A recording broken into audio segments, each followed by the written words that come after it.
Greetings and salutations, everybody. Welcome back to episode 66 of the Snarp Fangle Podcast. The devil's number. I'm your host, Jake Metzger, but don't call me Spike. Here we have somebody who's got a story about the West. Dutch. He's found treasure.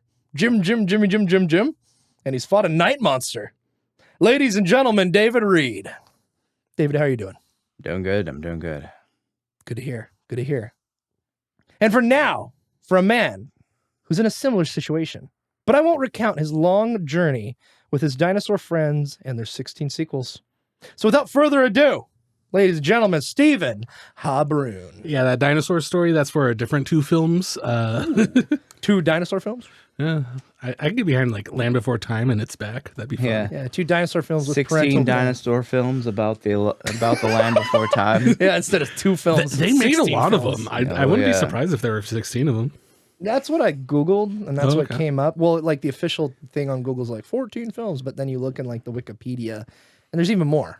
And I'm like, Maybe they were like straight to DVD ones or something. Oh, they're all straight to DVD. The only theatrical one was the first one, but I remember actually watching the second through like the 6th one. The 6th one is when they're on the island, and it's the song "Big, Big, Big, Big Water." Yeah. Oh my goodness. If you're curious about the Land Before Time sequels and how many have you seen, send them on over to snarpfanglepod at gmail.com, or you can text Jake. All right, gentlemen, we've gathered here once again and part of the Snarp Fangle saga and to another entry of the 2 films podcast. So welcome, Stephen. It's an honor to have you. We're so happy you're here. Genuinely, I'm so happy you're here. It's good to be here, Jake. It's been a lifelong dream, man. Lifelong dream. And we were like trying to figure out, we're like, well, Stephen, after your episode of Peak Analysis we had you on where you analyzed the Follow You Anywhere album, the worship album, which you guys can go listen to on the Snarp Fangle's YouTube page and podcast and all that. We were like, what 2 films would Stephen want to watch? And this is what we came up with. 2 Don Bluth films. You guys ready? Yeah. You guys ready? I remember when you said that you wanted me on a 2 films episode. I'm like, Jake, you know who you're talking to, right? I haven't seen anything. I haven't seen any movies.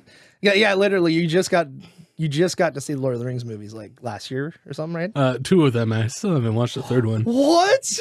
Oh, don't even mention that to Frankie because he's gonna shoot you. You haven't seen? Anyway. All right, let's get into it. Our first film of this episode, yeah, it's broken. I got it for free. Oh, it's talking about your phone on the phone there. She's going to have to call back. All right, anyway. So, our first film, The Secret of Nim. In a world where rats and mice got clever, we follow a small farmhouse in pursuit to heal her son. Miss Brisby goes on the search of a lifetime to recover a healing to this ailment by seeking the assistance from the notorious rats of Nim and A Tribe Called Quest, but that's a different movie. A Tribe Called Quest.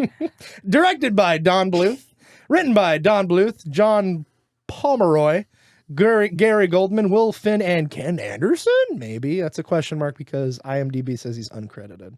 Based on the novel by Robert C. O'Brien.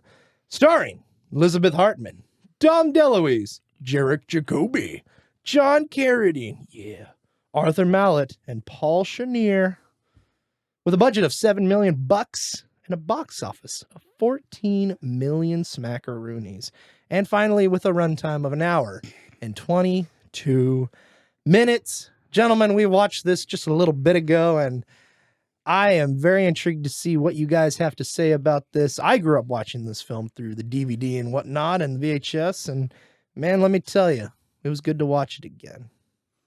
What do we all think? This was also one that I had seen as a really little kid, and so it was fun, like unlocking those deep memories watching it again. Watching it as an adult, it definitely hits different, though. Mm-hmm. Yeah, it's a dark movie. Yeah, it's a dark fantasy, man. Right. I mean, I remember as a kid, I'm just like, oh, hey, it's a little mouse and her son. And then thinking, oh, yeah. And then she goes to see the creepy owl. And then she goes to see the creepy rats. And then she goes to see the creepy mud. And then she goes to see the. I'm like, okay. But yeah, it was fun watching as an adult and seeing, like, yeah, there's a lot of thought that was into this movie, into the story. And, like, A lot of cool. talent and art and just a bunch of really cool things. Yeah. David, what do you think about The Secret of Nim? Yeah, it's a good movie. I don't have quite the long time history with it. I definitely saw it a couple times growing up, but it's been a while for me. And but Don Bluth films are just a fascinating subject in general. It's kind of like the Disney's dark rival, so to speak. I could see it. Yeah, well, this was like the first debut film from him and his whole crew, right? After they left Disney, I believe. Wasn't? I believe so. And then after this, they did Land Before Time. That's interesting. Yeah. So this was his first like actual full Yep. on film as like Don Bluth Productions. Yep. Or whatever his Basically. company was called. Yeah. Man, they came out big then. I didn't know that. Yeah. This was 82, I believe. And yeah, man, like I was researching some stuff about it and some of the trivia as well. And yeah, him and some of the crew left Disney, a bunch of Disney defectors, but yeah, they left at kind of the right time because this was like right as Disney's dark age was kind of setting in as they left. And we got stuff later on after this. We had Black Cauldron. We had a bunch of other things. We capped the decade at 89 with Little Mermaid, which I guess you could technically say was the start of the Renaissance, the Disney Renaissance. Yeah. Little Mermaid is generally considered to be the first of the Disney Renaissance films. Very, very different than Disney's Dark Age films. Although I have to say, personally, Black Cauldron is better than Little Mermaid, in my opinion. But Interesting. All right. Me and Steven are going to have to watch Black Cauldron together. it's a great film. It's a great film. It's criminal what Disney did to it. Yeah. They essentially tried to bury it. Yeah. But That seems to happen a lot with Disney. it's a great film. One thing though is I have to say, watching these two movies, Don Bluth learned some bad habits from Disney. Ooh, bad habits how? Because you were doing your like film trailer thing and like your your film trailer knockoff thing. Clever. And in my head, I was like, if I were to do a film trailer thing about this podcast, it'd be like, in a world where Don Bluth rips off his own character designs. Because he was an animator on Robin Hood. And that the small mouse is literally a ripoff of the little rabbit child from Robin Hood. And then Rockadoodle rips off the owl character from Secret of Nim. Yeah. Well, wait a second. It's his own film he's ripping off. No, that's what I said. Rips off his own character design. Okay, own character Draw design. someone new, That's bro. that's the bad habit he okay, took from yeah. Disney, because Robin Hood and the Disney films of that era were notorious for reusing animation frames from previous films. That's right. It's funny you say that. There's some stuff in this I was looking at. I remember I came in when we were watching it together. I came in like halfway, and then I watched the first half last night before I went to bed. And dude, there's some like animation, like movements, like specifically in the beginning when Mr. Ages is like being pushed away or getting sucked into like the vent thing or whatever. That whole him getting sucked in is like that same camera movement from Land Before Time where like Ducky or Petrie's getting sucked into like in that black marsh area or whatever. And I was like, dude, that's like the same thing. So if you have a keen eye, you can definitely see stuff like that. But, and who knows, I could be totally wrong, by the way. Like, I could be so wrong. I mean, I want to be surprised because, like you're saying, like he just came from Disney and Disney just had this track record of, hey, we can save a lot of time and a lot of money by doing this, like overlaying the two animations.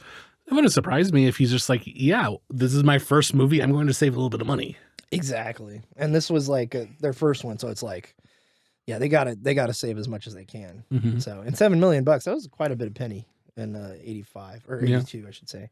But also, speaking of stealing art, David, you were mentioned Robin Hood.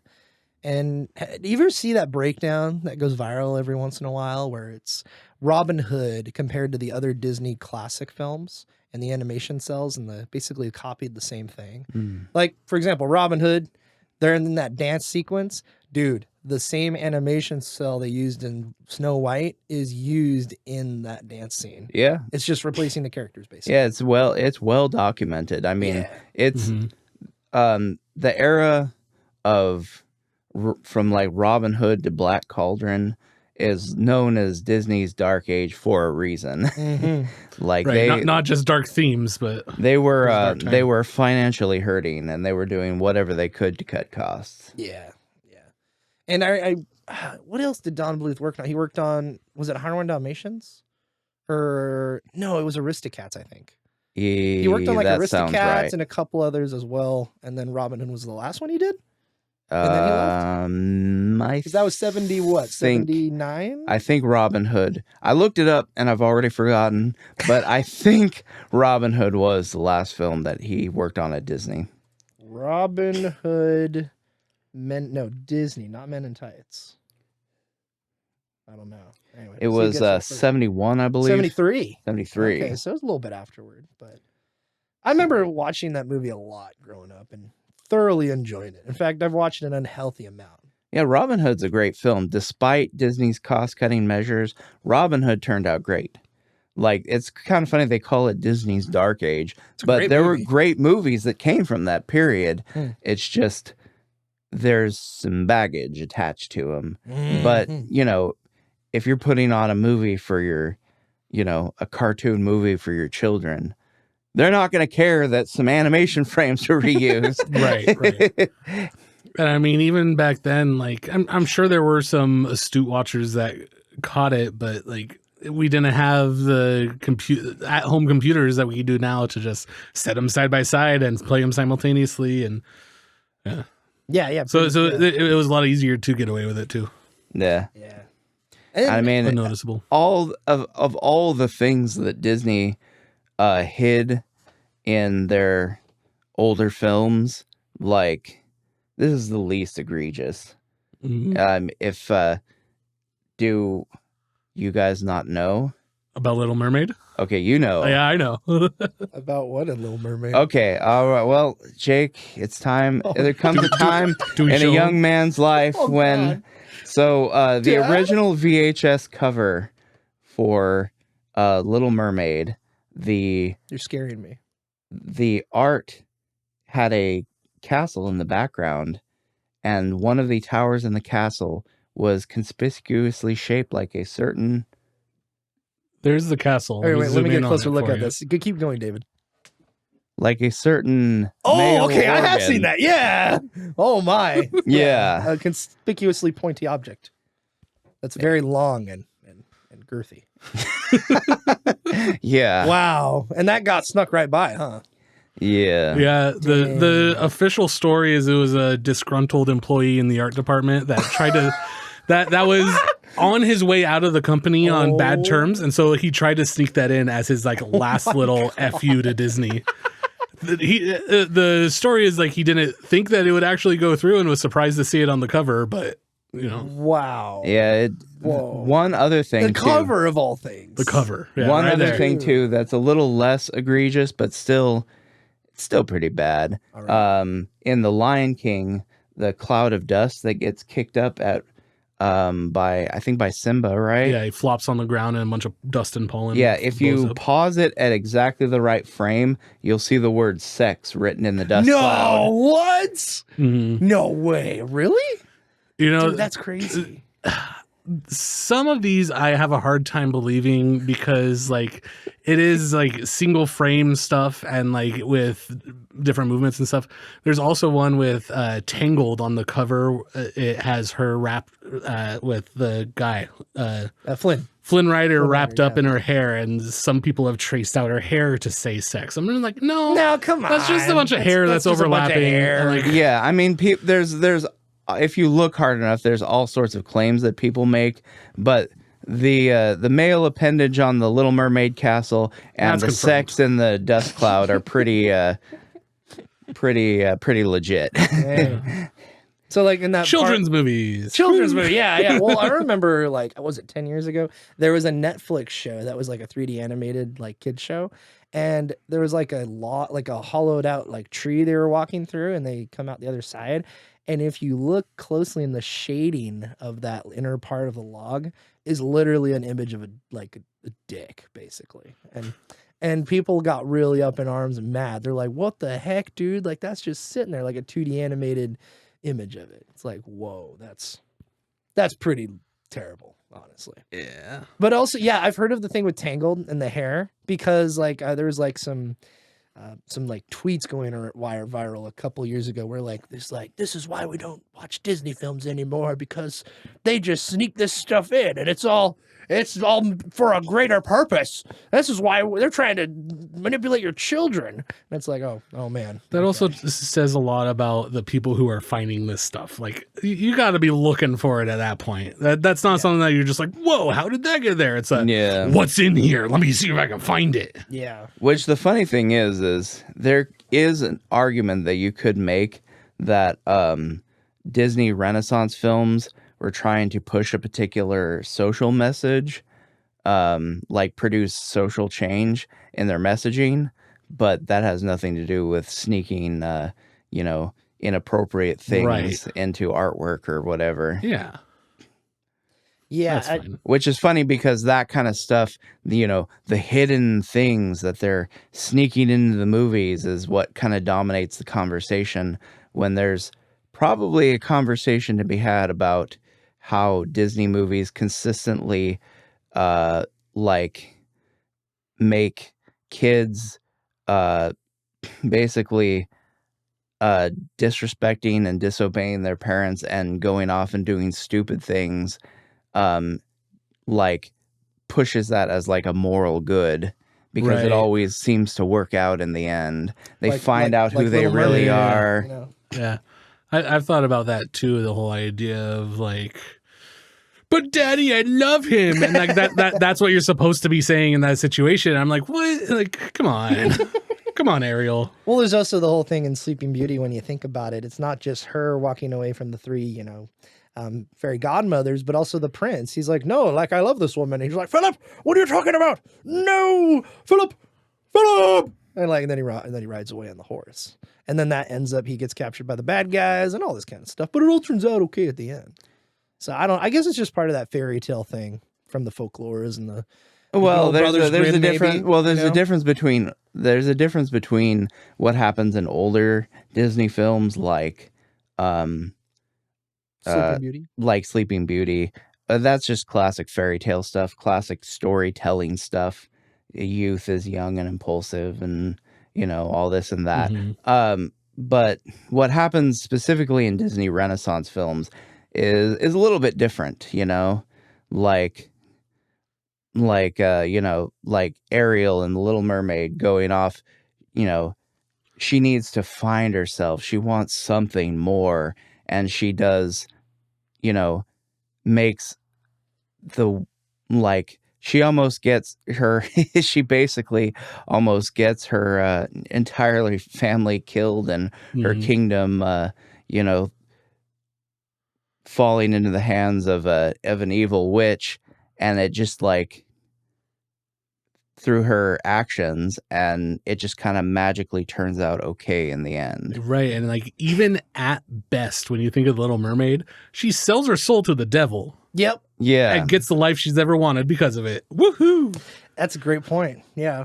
Or even Simba and him, the dad going after him to save him because he's in this terrible position, But that's like Hamlet's. That's different, I guess. So, but anyway, well, speaking of good storytelling, storytelling, I guess. Let's talk about Secret of NIMH, because the whole plot, I just want to go over the plot real quick for this film. It's super interesting. I never read the original book, just to preface.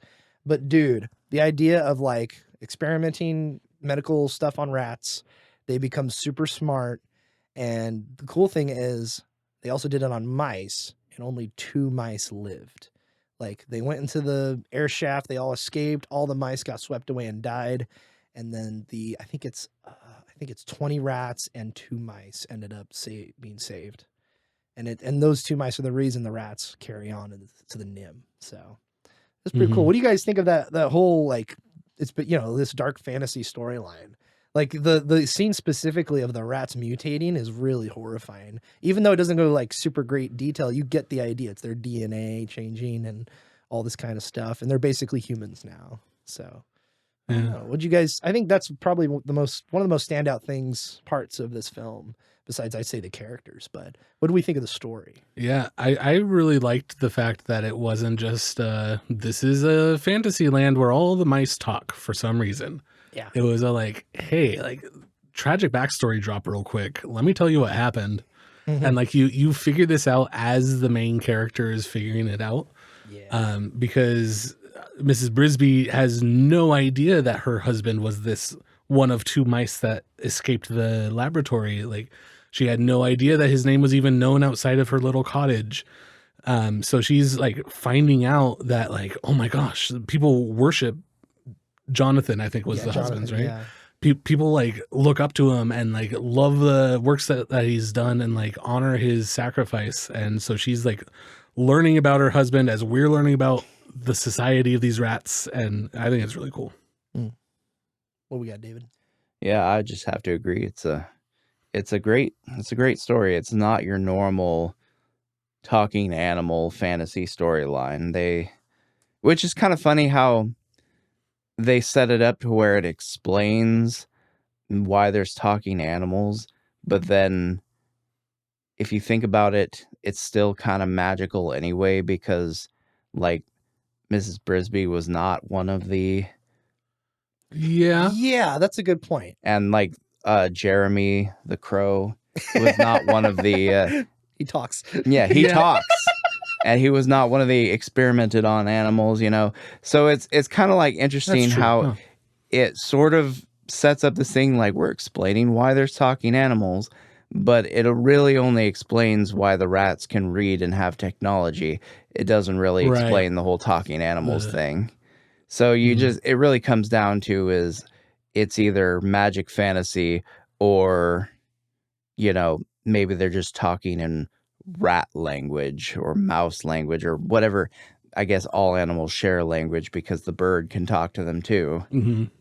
Yeah, it's probably just the fact that these animals can talk to each other in animal speak or whatever, but the high intelligence, the rats do get that in the two mice, obviously. Yeah. Jonathan. And also, something I didn't catch the first time, Nicodemus tells Mrs. Brisby, hey, just so you know, Jonathan would have lived past you. Because when he got changed, he got basically his life extended to the life of a normal human. And he would have grown old and gray, is what he tells her. And he would have kept living.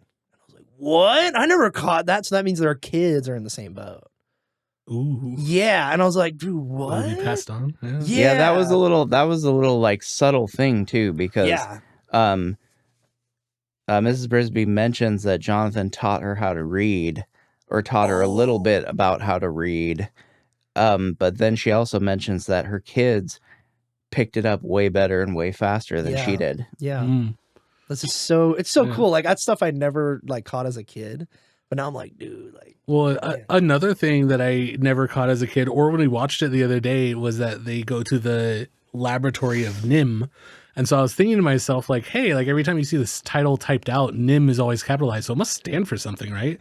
So I looked up what it stands for, and it's the actual real world National Institute of Mental Health. So I looked it up, and then in the original novel, they're doing experiments to boost the intelligence of humans who have mental disabilities. And the experiments that were done on these rats were the like pharmaceutical testing of these drugs. Interesting. Well, morally or not. I didn't look that much into detail, but still. No, but I didn't. I mean, Yeah. dang, that's really cool. And like they go out and they find these rats in the street too, which is also fascinating. It's like, huh? Well, I mean, how else are you gonna get rats, you know? So, but yeah, just the whole like concept and the story, and also I want to talk about Mrs. Brisby. It's Brisby, not Frisbee. I kept thinking it was Frisbee. Frisbee is the rat or the mouse in the novel. Brisby is the mouse. Oh, in the that's how movie. they did it. Yeah. Oh, okay, gotcha. But I just Another little trade that Don Bluth took from Disney is Very subtly changed the story. Yeah, you know, Or instead not of so subtly. instead of Drek, it was Shrek. You know, that's how they changed it. Not Disney, but sure. Yeah, exactly. You know? But yeah, Mrs. Brisby. Drek? I have no idea. Yeah, instead of Shrek, it was Drek in the book, right? No? Yeah, I know, right? I was Oh, It's a joke, dude. okay. I was trying to figure out if you were joking or, if, Yes, I'm joking. or if there was something that I didn't know about Shrek. Because I knew that Shrek was based on a children's picture book. So I was just trying to figure out if there was something I didn't know about Shrek. Shrek's been around for 25 years. We should know everything about Shrek at this point, guys. Yes, yes, I agree. But anyway, Mrs. Brisby, it's so, I don't know why, but the awkwardness, the innocence of her character, it's so like beautiful, and like she's like thrown into this like whole thing, and she just loves her kids, and it's like a cool mother figure you don't really see a whole lot of in modern day like media at all. And it was just, I don't know, it's just refreshing to see this character in this movie. And I love the character in general. And her being a great conduit for the audience works really well. Like you mentioned earlier, Steven, being like, oh, I didn't know about this and all that. But yeah, what was some other characters that stood out to you guys, or if you want to touch on Miss Brisby and that subject, what do you guys got? Like we got Jenner, we got Jeremy, we got Jonathan, Nicodemus, the owl. One thing that I think it was David that pointed out, yeah, because I think it was before you got here, David was pointing out like the character design in this movie is really interesting because like a lot of the characters, no matter their affiliation, look traditionally evil, like warts all over their face and long gnarly gangly fingers and long fingernails sharpened to points, and like because like Nicodemus as a kid, I'm like, this is a bad guy. Why is she talking to the bad guy? Yeah, but he in looks the movie, terrifying. oh yeah, he's a scary guy. Cancer on his hands and everything. And then they get to the actual villain of the movie, the one rat guy that's trying to take over. Yeah, Jenner. And I'm like, okay, he just looks like generic villain. Yeah, generic villain, yeah. But like the character designs of the Great Owl and of Nicodemus and of dude, the some others, spider. the spider. Dude, the spider. Oh yeah. Dude, it was freaking creepy, man. So yeah, they're like the character design is really interesting. Of like, I'm sure there's some sort of social commentary we can say about don't judge a book by its cover, or the beauty of flaws, or whatever we want to say. But exactly. It was really cool. Yeah, very, very dark, interesting character design, especially Nicodemus. I mean, my God, they went out of their way to make him look as evil as possible. Right. And I have to say, man, missed opportunity. Here we go. Should have called him Rasputin. We're still on this. Oh, I forgot you mentioned that. Rasputin would have been perfect. He looks like a rodent version of Rasputin. Well, you know what? Don Bluth had many opportunities to have a Rasputin character in his films. You have this, you have American Tail, you have Rock-a-Doodle. Like you have so many opportunities, Don Bluth, that just missed after miss after miss. Yeah. I mean, where would that man be today without Rasputin? Yeah. But anyway, yeah, Nicodemus is really cool. I love like as I was watching it last night, like his like love for Jonathan and everything. Everybody's love for Jonathan's really interesting about how, oh man, your husband has done so much for this community. He's a hero. And he died because Dragon killed him, the cat killed him. I don't know if you guys caught that, but he was trying to poison Dragon. Or sedate him, I think. I think they said poison. Oh, okay. Yeah. And he tried to poison him and he got killed. He got eaten by Dragon, which was really interesting. Makes me think of what was going on in the council. What was this put up to him? Like one last favor? Was he just doing a deed for the council? Was he on the council like Ages is? Like, I don't know. Just a bunch of questions pop up in my mind hearing that. But yeah, like all the characters, even Justin, Captain of the Guard was really cool. And his tension between him and Jenner, as well as, of course, Jeremy the Crow. Man, Dom DeLuise, man, plays all the clumsiest characters you could ever imagine, as well as in he's in Rescuers, he's in this. I don't know if he was in the second Rescuers. I think he passed away by that point, but Oh, shoot. Yeah, he was, because it was who replaced him in Rescuers Down Under. Oh shoot, what was his name? I don't know. Was it? It was not. It wasn't. I can't remember. It wasn't Dom DeLuise. It might have been. But that, and he also plays the cat in American Tail, I believe. So. Yeah, he does. He has a lot of. He's a great character actor, Dom DeLuise. Also, he pops up a lot in what's his face? Jewish guy. Oh, Mel Brooks. Mel Brooks. He pops up a lot of Mel Brooks films. Movies. Yeah, he was in Blazing Saddles, right? Yes. Yes, he was in Blazing Saddles. He wasn't in The Producers. No, he was in. He was. I know he was in Blazing Saddles. I can't remember what character he was, but he was in there. Yeah, I remember he was in there. He was in Spaceballs. He was Pizza the Hut.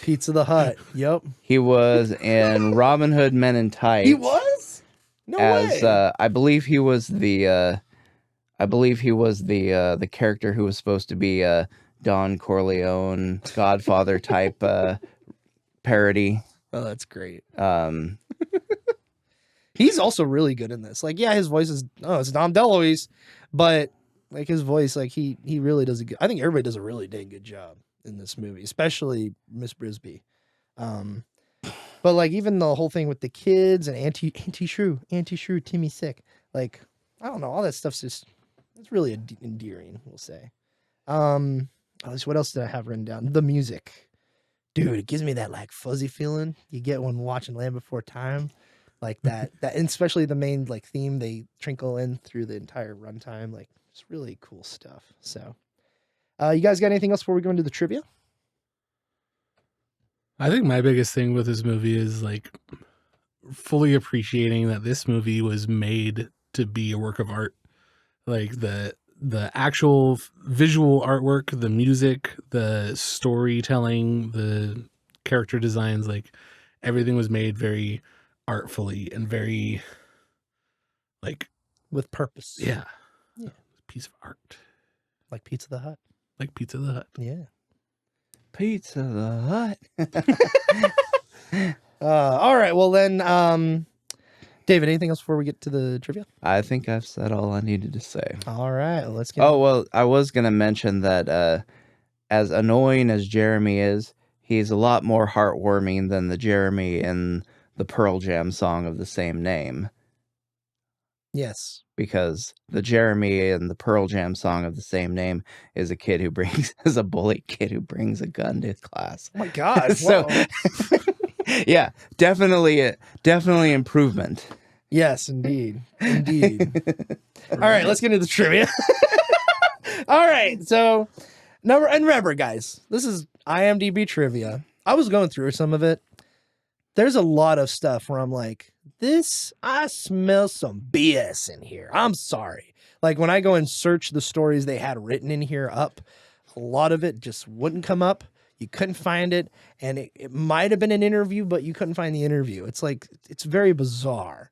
So it's like, take it with a grain of salt. But some of this stuff, I got the most realist sounding. It's like Wikipedia, but even less reliable. Yeah, it's like there was one where it was like, oh, this animator. And it's like, it doesn't say what he worked for. You look at the animator up. He wasn't even on this production, but he was at Disney. Found an old owl that fell out of a tree, and he took it home, and that was the inspiration for the great owl. And I'm like, and he was friends with Don Bluth, and that's where Don Bluth got the idea. It's like, not BS. Come on, like this is dumb. This is Boy Scouts, man. So butterscotch, I don't know. It made me mad. I'm like, you're lying to me. So hopefully these won't. But anyway, number one, Don Bluth, John Pomeroy, and Gary Goldman all left Disney to pursue this project, which had originally been rejected by their former employer as too dark to be a commercial success. And then 3 years after this came out, they did Black Cauldron. So, okay. They were followed soon after by 20 other Walt Disney Productions animators dubbed the Disney Defectors by the trade press. And I also want to mention, I believe Bill Peet either left Disney before or right after this, who did a line of children's books that I read growing up. Bill Peet's amazing, by the way. All right, number two. At the time of release, it was the largest non-Disney animated movie. Number 3, the small dragonfly Mr. Aegis chases away near the beginning of the movie is a nod to Evinrude from Disney's The Rescuers, 1977. One of the last movies Don Bluth worked on at Disney before leaving the company. Man, when you look at especially the bad guys in that movie, that's total Don Bluth, man. Like the hands, the way he animates the hands and the movements. Oh, it's so good. And of course the mice, I guess. Early completed scenes of Nicodemus and the hologram, as well as Mrs. Brisby and Jeremy's flight to the Great Owl, were shown to potential investors to raise funds for this film.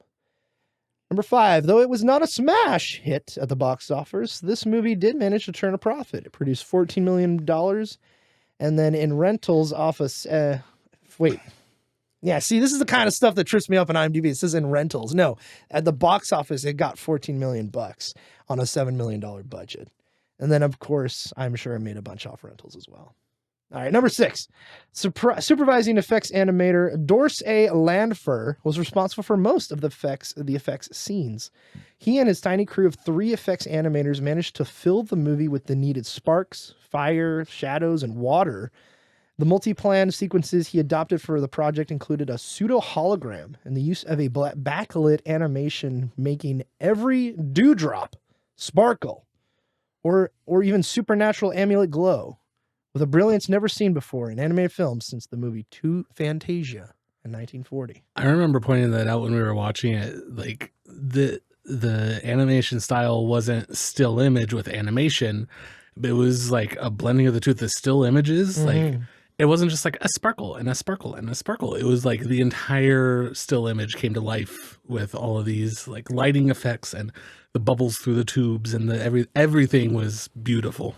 Well, even like the lightning effects, which is straight up all hand drawn. It's so beautiful. Like, dang. All right, number 7. This movie was originally budgeted at $6.5 million, but was reduced by the studio after production was underway. Gary Goldman and the producers resorted to mortgaging their houses in order to raise the extra $700,000 needed to complete the film. In spite of these difficulties, the movie still cost under $7 million, roughly half of what Disney had been spending at the time on each of their animated features, even with their cost-cutting methods in animation at the time. Number 8, because Mrs. Brisby doesn't have a given name, fans have nicknamed her Elizabeth in the loving memory of her voice actress, Elizabeth Hartman. Until this, she had no on-screen first name. She was only revered as Mrs. Jonathan Brisby. Yeah, they never ever say what her name is. Interesting. It's just Mrs. Brisby or Mrs. Jonathan Brisby. Well, I mean, she's one of the dumb mice, right? So she doesn't So maybe have a she name. doesn't have a name. You haven't earned your name. No, I mean, I don't say that. It sounds funny, but I don't say that dismissively. It very much could be. She's not. She doesn't have a given name. Well, I mean, she doesn't. She's not. She didn't get the experiments done on her. She's not super intelligent. She's just an ordinary field mouse that Jonathan fell in love with, and he kind of taught her the more intelligent way, some of the his more human-like intelligent ways. So it's quite possible that she just didn't have a name at all. That she was just Mouse. She was just a mouse. Kind of like the boy in the new God of War game. Like he was just called the boy because they didn't have a name for him for a long time. Boy. I don't know. I like the idea that she has a name. It just didn't get mentioned because we do have Mrs. Shrew or Jeremy or Dragon or Yeah. What's Jeremy's last name? What's going on? Renner. Ant If Crowman. they remade this, yes, he would play Jeremy Renner. Yeah. All right. Anyway, Hey, Jeremy Renner's Hawkeye, not Ant-Man. Never mind. oh yeah, Paul Rudd is who you're thinking of. Yeah. Yeah. Number 9, final theatrical movie of Elizabeth Hartman, who played Mrs. Brisby. Number 10, during production, Don Bluth agreed, and this is another thing, take it with a grain of salt. I'm sure it's true, but we'll take it at face value. During production, Don Bluth agreed to the first profit-sharing contract in animation in the animation industry. This means that the animators were offered a cut of the film's profits, a practice common for producers, directors, and stars, but never offered to artists on an animated feature before. All right. Hmm. Number 11, Don Bluth worked on many classic movies at Disney. He worked on The Sleeping Beauty. I think that was his first credited on a Disney film.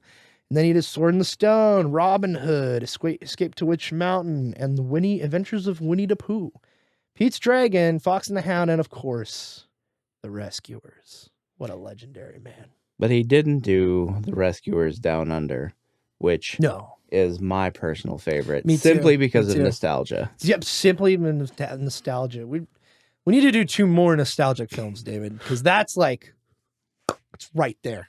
It's just sitting there. What about you, Steven? What's this big old nostalgia like? You just, that's yours right there. I don't know. What's that effect? It's a bottle cap opening. Is that what that is? Yes. Let's go with that. Okay. David and I were talking before the movies, and you showed up late, but I was saying like my movie as a kid that, you know, as soon as the movie's over, I pop out the VHS and rewind it and start again. Yeah, that one. That for me was Land Before Time. Like, as a kid between 4 and 8 years old, I probably saw that movie 50 times at least. And you didn't want to do it for... I was down to do it. You guys are just like, Don Bluth. I'm like, who? Well, I think we mentioned Land Before Time, but we were like, it's too popular. We got to do a less popular Don Bluth film. Yeah, And this was our big one. Right? I don't really know how we ended up at those 2 films. I think Secret of NIMH was just like because it's cool. It's cool, and then And I Rocket. think you said you've seen it, so. And Rockadoodle simply because Yeah. it's lesser known and a much more interesting Yes, film. Yeah, we will get to. I think I was saying like the only movies I've like truly invested, energy into watching was Disney movies. And then we were talking about like some darker aspects of Disney movies, and Secret of NIMH came up, and I think that's where we went with it. That's the one. It's a great film, too. All right, last 2. Bruce Timm, the creator of the animated hit Batman the Animated Series, was an assistant animator on this film, one of his very first film credits. And finally, this film greatly deviates from the original novel in which there are no supernatural elements, and Nicodemus is neither magical nor elderly, but merely an intellectual. Jenner is not a villainous character, but the leader of defectors from The Plan, and who is believed killed during an unsuccessful raid of a hardware store. That is how Nim discovers the location of the rats in the book. The move of Mrs. Brisby's home is accomplished by the rats without incident or magic. So very interesting stuff. What are our final thoughts on this film, gentlemen? If you haven't seen this, you gotta watch it. I believe it's on Disney Plus. Go stream it there or go buy the Blu-ray because it is one heck of a film. And it's super short, too. It's only like an hour and 17 minutes. Now, if that, like, it's great. It's so great. Man, what a picture. It's a good film. I wouldn't say it's like a perfect picture by any stretch of the imagination. The story starts to kind of twist in weird ways, and you're like, what's going on here? But overall, excellent film. Worth watching. If you're into any kind of classic animation, gotta watch it. Gotta. And then I think we'll go to Rockadoodle unless you have anything else to say, Reese Steven. No, he's shaking his head. No. We can move on. Alrighty, you guys, gentlemen, ready for this? Because here we go. Are you guys ready for the glory? Oh, I'm scared too, and I know what's going to happen. So anyway, here we go. In a world where the earth was dark and without form, we have our Heavenly Father reaching out his hand in solidarity to those affected by Midwestern rainfall. Rain, rain, rain, causing such mass destruction, the likes we haven't seen in millennia. The people of Midwestern America have given up hope, unable to see the merciful hand that God is offering to his creation through the thick and stormy weather. Until we are introduced to a savior, not unlike those of the ancient biblical variety. Someone who can call out the sun with just the sound of his voice. Our hero is named Chanticleer, the shiniest, largest, and loudest cock throughout the land. with a voice of such prowess and girth, even Noah would remark, Oh, that boy could sing. An adventure proceeds after Chanticleer leaves the farm he calls home and throws away his God-given talent on drugs and hookers. We then follow the animals and our default child protagonists through rain, fame, and Eddie Deason. Directed by Don Bluth, Dan Kunster, and Gary Goldman. Screenplay by David N. Weiss. Starring Glenn Campbell, Sorrel Brook, Ellen Green, Toby Ganger, Phil Harris, the legend, and Will Ryan, and of course the annoying legend Eddie Deason. With a box office of budget of $18 million and a box office of 11.5 million and a runtime of 1 hour and 17 minutes. Gentlemen, what do we think about Rock-a-Doodle? What a picture. David, let's start with you because you grew up watching this film. So did I, but I think you're more invested in this thing than any one of us. But I want to hear what you have to say about this classic from 1992, I think. Because holy crap, what a film. That's all I gotta say. This is one of those films that just like, it just kind of like lashed onto my young brain. So I watched it a lot. It was one of those VHS tapes that I went back to time and time again. This was before I understood what, the difference between quality movies and not so quality movies. So my childhood love of this movie is something I can't quite explain. It just kind of happened. And, I hadn't seen it in a long time. And then I thought about it again. And It's free on YouTube. I think that's what it was. I was scrolling through YouTube and I saw it pop up as like a recommended thing. And it was like, oh man, I haven't seen this in years. And then I watched a little bit of it and was like, holy crap, this movie is something else. And so I was like, maybe we should do 2 films on it at some point because boy, is it interesting. It's very... Yes, it is. Man, I'd be super interested to see what your guys' recommended feeds are after doing the podcast for so long. Well, like, it's got to be such a smorgasbord of everything. Yeah, it's a little bit of everything, I would say. But Stephen, what are your intimate thoughts about Rock-a-Doodle? I didn't need to watch this movie. You said you've been meaning to? No, I said I didn't need to watch this movie. It's just weird. It's not so like weird. Dark and creepy and thought-provoking. It's just weird. I didn't even write Christopher Plummer's name in the cast. He's in this film. Yeah, he's the Great Owl knockoff. The Great Owl knockoff. What is he called in this? The Count? Yeah. Yes, the Duke. The Duke. The Duke. Yes, the Duke. More like the Dookie, am I right? But oof is the right term, Stephen. That is just... I'm sorry, guys. This movie sucks balls, man. It's so bad. Like, the best part about this film for me is Phil Harris as the dog, who does a fantastic performance. Like, I'm not joking. Like, Baloo's great in The Jungle Book, and also Little John in Robin Hood. But holy crap, man, I felt his performance in this movie, and he did really good. Maybe I'm just over... Yeah, he's like the one he's good the one character. Spotlight in this film, and I'm holding on to it. And... God, like, everything else is trash, man. Like, and I grew up watching this movie. I think we had the VHS. I watched the VHS like a bunch of times. And when we watched it that day, I was like shook. Like, I was physically like, what did I watch? Like, my hands are shaking. And I text my mom as my hands are shaking. I'm like, why did you let me watch this film? And she's like, I know, right? That's why I didn't want you watching it. And I was like, oh, come on, Mom. So this movie's a big pile of turd that is kind of pretty, but the biggest thing for me is the live action element mixing with the 2D animation is really bad. Really bad. It's really bad. And like the whole thing with the kid, and it being a fever dream and Eddie Deason and it's just weird. Yeah, the really weird part is the story progresses in such a absolute bonkers way. The Duke is the kid is brought to the attention of the Duke because the kid pokes his monocle in the storybook page, and somehow in the world of the cartoons it cracks his monocle. I didn't catch that.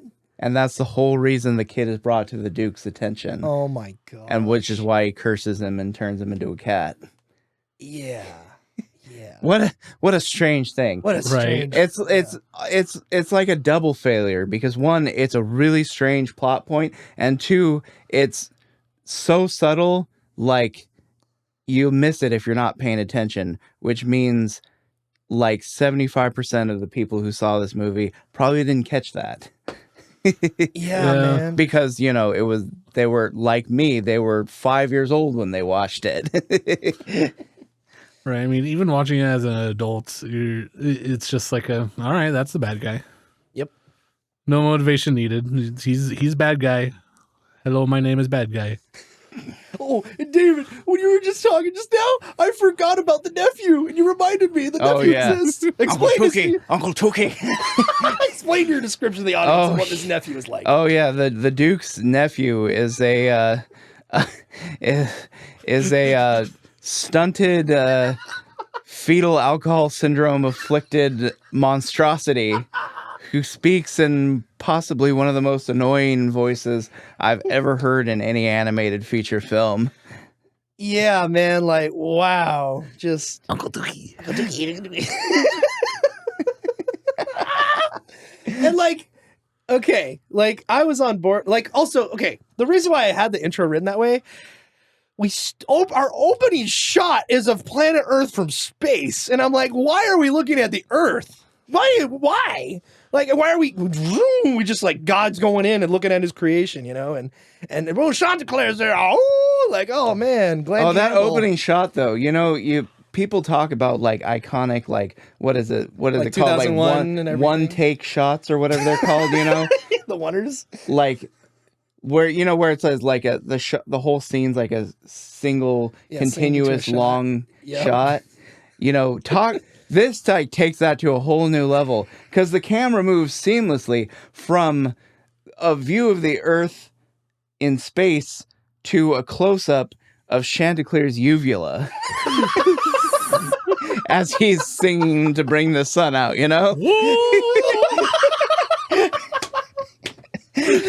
Talk about breaking the barriers, pushing the boundaries, Oh, yeah, dude, like...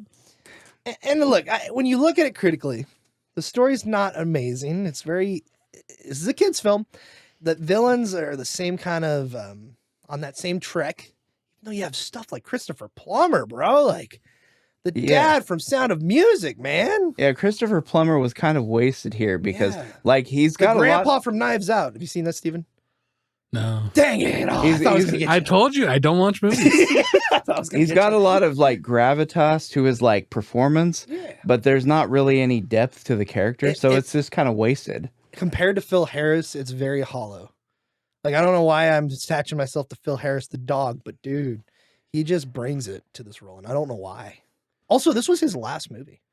Blue the Bear, his last film was this movie. What a way to go out. But none of the characters are grabbing me, in terms of like my attention, and the kid is just so annoying and just like, ooh. And apparently the reason why Phil Harris narrates this whole film is because of test audiences and everything. Like, they didn't have those narrations at all, and so they're like, well, let's explain to the audience what's happening, because the audience is kind of scared of what's happening, and so then they just went ahead and had him narrate stuff. Like, randomly, as they're diving into like the drain or whatever, as they're like screaming for their lives, Phil Harris like, yeah, we went in there and they chased us, and it's like what was happening right now? Apparently those scenes didn't test well without that narration. Yeah. Which it totally makes sense, because they're there are plenty of points in this movie where you watch and you're like, what's going on here? Yeah, it's, even with the narration, I'm like, what is happening to this film? What's going on? Right. I couldn't get over the feeling as I'm watching this, like, okay, so Secret of Nim was like Don Bluth showing off what he can do. This movie is, let me just pander to short attention spans. Yes. Everything was bouncy music, big-eyed characters, Very Literal bouncers. right. Battletoads. The Battletoads were the bouncers, man. Oh yeah, I forgot about that. But yeah, it just seemed like everything was very much to fit the algorithm, so to speak. Yes. Of like, yes. hey, this is the stuff that is selling because of whatever reason, so I'm going to put this stuff in my movie. Yeah, and it just felt like shoved in a lot of time. And But like the Duke's nephew, like that entire character is just like we got to have a scrawny, annoying character. Apparently those sell. Okay, let's do it. Well, also stuff like, wow, the Page Master is really big. Let's go ahead and make this live action and 2D. Yeah, let's do that in reverse. Yeah. Oh yeah, the reverse was terrifying. Oh man. And Yeah, the it's like, cartoons in the real world. Yeah, and we start in the cartoons and then we go into live action, which then transitions back into cartoon. Yeah, it's very odd. And also the whole thing about, oh no, Chanticleer, he didn't crow right when the sun came up, so everybody lost their faith in him. It's like, I'm sorry, what is, and then they just treat him like garbage, and they're like, yeah, you suck. It's like, you don't bring up the sun just comes up on its own, which has so many things wrong with that. But then they just cast him out, man. Like Pilgrim's Progress, bro. Chanticleer just goes away. You know, one thing, speaking of classic literature, for the longest time, I had no idea why they named him Chanticleer, and I get it now. It's because there was a rooster named Chanticleer in the Canterbury Tales. Oh. A classic Middle English novel. I've heard that. Yeah. Like very vaguely, but I know what you're talking about. Yeah, You're right. There's that rooster. Well, there we go. We figured it out, guys. Yeah, it's very strange thing. I believe you. Sure thing. Yeah, good. I just bring it up because it's a very strange thing to pull something from for your kids movie. It's like you want your main star of the film to be something memorable.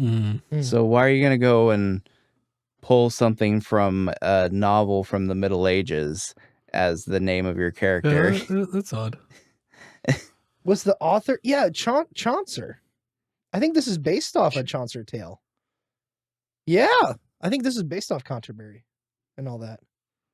Is it Canterbury? Yeah, it's Canterbury. Yeah. Yeah, it's probably loosely inspired. Inspired by Yeah. Because there is an episode in the Canterbury Tales about the rooster Chanticleer. I've never read Canterbury Tales, so I don't know what it is, but it's quite possible that this story was loosely inspired by this episode from the novel, which is frankly just another layer of odd things to tack on this already odd movie. Yeah, man. And before we continue, man, the whole thing where he says, I'm a furry or whatever, but he's not, he doesn't say that. He says, I'm all furry. But he sounds like he's saying, I'm a furry. Well, I mean, which is so funny. I guess technically he kind of is. Yes, he is. Sort of. Oh, well, he's what furries wish they were. That's terrible. He's a minor, David. Okay, anyway, let's move on. I wasn't going to go that deep with it. Sorry. But I mean, it's furries, so you could. And Don Bluth's just weird in general. So, yeah. You know? Yeah. Dude, in Eddie Deason, I have no beef against Eddie Deason, but why? More like Eddie D's nuts. I was wondering when that was going to happen. Also, Will Ryan's in this randomly, who's Eugene in Adventures in Odyssey, and he's a voice actor, and I loved hearing him in this as much as I barely recognized him. He's the dude with the flashlight in the house. The pig? Yes, he's the pig. Oh. Yeah. The very timid. The very timid pig. Oh, yeah, that I guy. remember which one. I'm trying to think of what else to say about this movie. That subplot was also really weird too. Like cutting back to the animals that are left behind at the farm. It's like, why? Just to like have the owls be scared away by the light again. Yes. The way this happens is so funny. It's just like this like tense struggle between the dog and the Duke at the beginning of the film, and then the cat boy like just barely turns on the flashlight and bam, he's just like shot out of the window by the flashlight just beam. like the cartoon, flip the vacuum in reverse. Yeah. like you could tell they're going for some like brave little toaster stuff here, but it just isn't working. Oh. Like there's no I feel like that the whole like cutting back to the farm thing was supposed to like instill a sense of like urgency into the heroes trying to get Chanticleer back. But I'm like, it just didn't need to happen. no.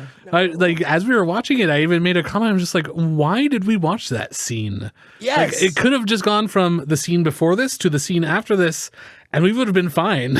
Yeah, it's like that doesn't need to be in there at all. And Yeah. man, it's just weird. You know what I almost wish happened in this movie is we don't know what's happening back at the farm.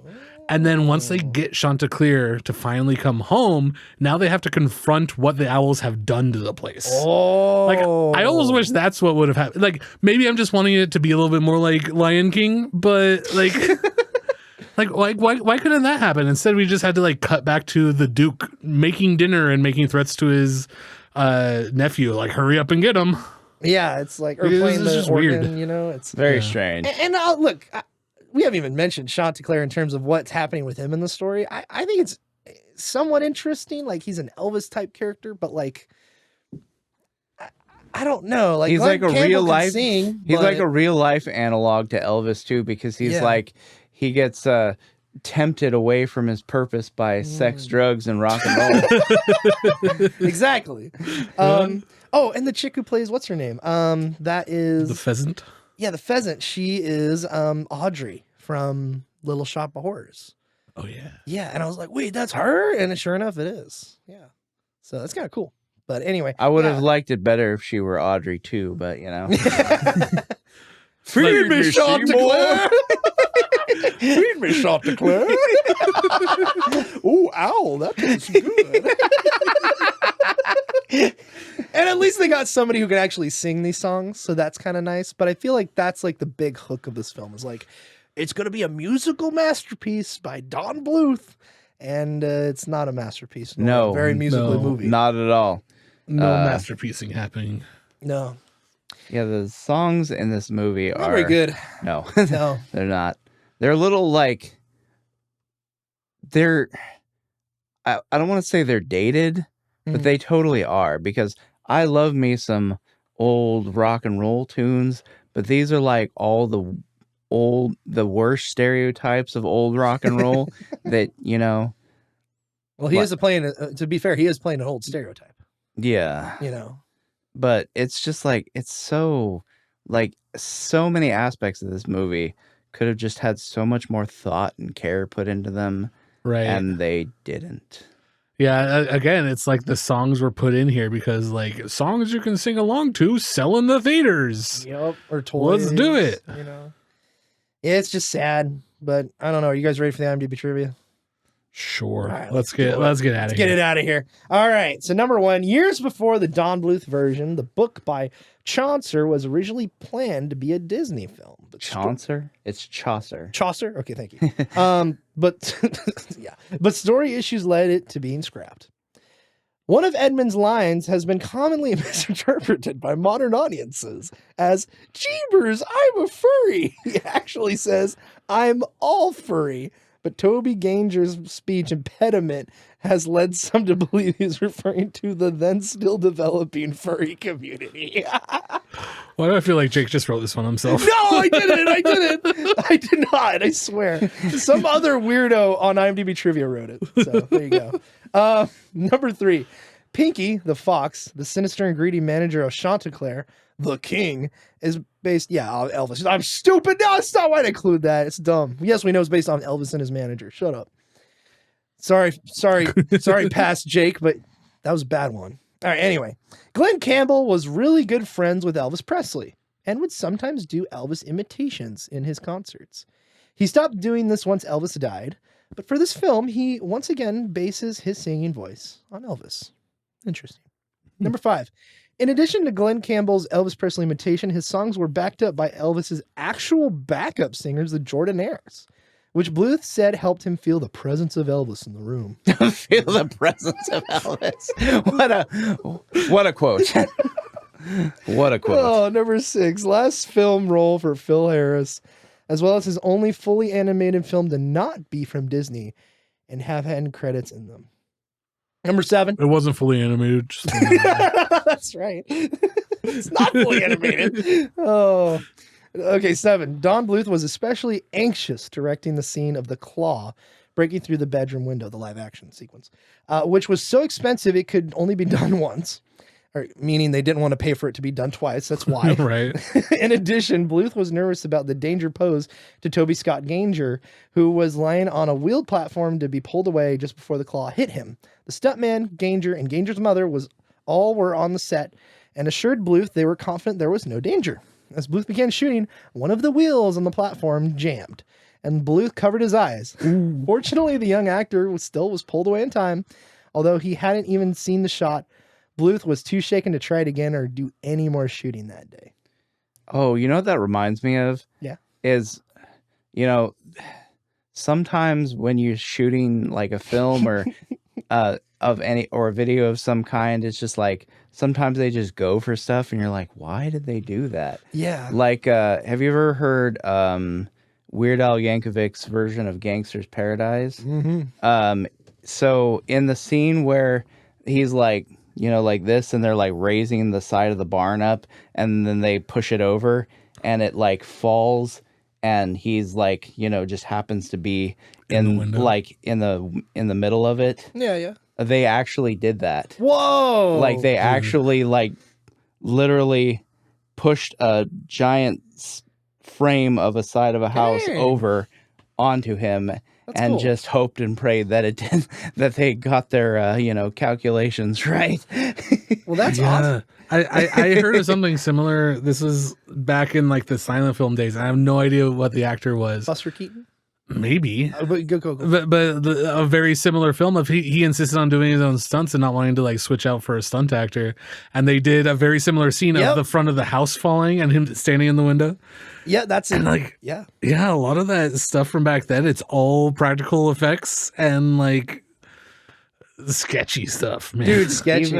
Even worse than that, going back to the like old film eras, there's actually film out there of like a little girl like who like literally like stood on the wing of her father's airplane as he flew it. What? And they filmed this. Dude, no way. Really? Yeah. Dude, I need to do some Googling after this. Dang, that's cool. But extremely dangerous. Yes, very dangerous. OSHA, wherefore out now, OSHA. Steven, I was going to bring up the exact same thing. Yeah, it's a Buster Keaton. And I think the exact same thing happened to Don Bluth in this film, where the guy who was shooting Buster Keaton that shot actually closed his eyes. Because they thought he was, they didn't believe he was going to like be able to pull it off. And it happened, Right. So, dang. And I didn't know Weird Al was that gangster of an Amish guy. So, all right, moving on. And then we're done. So, praise God. The film was originally intended to be released in the United States by MGM and was supposed to debut in the fall of 1990. Dude, they've had this film done for a while. Then was moved to the spring of 91 before MGM dropped the film altogether. The Samuel Goldwyn Company subsequently picked up the film and scheduled the film for spring 1992 in the U.S. In the U.S. In 1997, MGM purchased the Samuel Goldwyn Company, and through said purchase acquired the North American rights to this film. Okay, that's a useless fact. Number 9, the last one. After completion of this film, Don Bluth stated if he had a choice to do either live action or animation for a movie, he would choose animation because he considers it easier to do than live action. Unless kids can get killed. Yep, and he doesn't have to deal with so many real cocks, just the animated ones. Yeah, well, I mean, I guess a guy who literally worked as an animator would say that animation was easier. Yeah, I mean, at this point, he's do been what in the- you know, but still. I mean, at this point, he's been in the business for like 40 plus years. So Yeah. I mean, yeah, animation is kind of his thing at this point in all forms of media, even video games. yeah, that's right. Dragon's Lair, Dragon's Lair yeah, and Space Ace. which I never heard of before until you brought it up when we were watching this. I was like, Space Ace? What's that? A random Rareware game from the N64? I don't know. So, well, that's Rockadoodle. What a movie that I probably will never watch again, even if my kids ask. Maybe only if my kids would ask, would I watch it? Are your kids going to be asking about this? Well, it's definitely going to be in the house at some point, I think. But Yeah, are you just trying to like make this into a self-fulfilling prophecy? Where you're like, well, I guess I have to show my kids Rockadoodle. One day, it just has to be done. It's inevitable. No, it's not inevitable. You don't have to. Jake's just like already planned this out. Hey, kids, sit down. Let's listen to episode 66 of Snarp Fangle. and don't ask to watch the movies. But, Daddy, I want to watch them. no, we're watching War Dogs. No, we'll probably watch. Show them the real Battletoads. Yeah, That's we'll fine. show. Yeah, the real the Fly of the Navigator. We'll do that. Or Land Before Time, and then their mom would get mad at me. So, anyway, Mother. mother. Mother. Well, what a film! What a time to be alive! And yeah, I don't recommend this film. I actually think this is worse than 8 Crazy Nights. Like, this film's just bad. It's terrible. 8 Crazy Nights at least has some redeemability to it. This has only one redeemable thing, and that's Phil Harris and his performance. Well, That's about it. and also, like, Alex can tell you guys this, my wife, that I am terrible about making predictions on things. Like, we'll be watching stuff all the time, and she'll be like, so when do you think they'll kiss? I'm like, what? No, what? What's going on here? But like, I called it out in the first 2 minutes of this film. I'm just like, all right, so it's going to end with he was in a fever dream all along, and that lightning strike knocked him out. Right? This is how it's going to happen? And like, I just said that just to be ironic. Right. I was right on the dime. Like, whoa, okay. Oh man! Oh, that was. Oh, did she say that when you guys were watching the end of Fellowship of the Ring with Sam and Frodo just in the boat? You know, they're gonna kiss. So actually, I've started saying it ironically. Nowadays, it's like all right, bye, son. Have a good day at school. When do you think they're gonna kiss?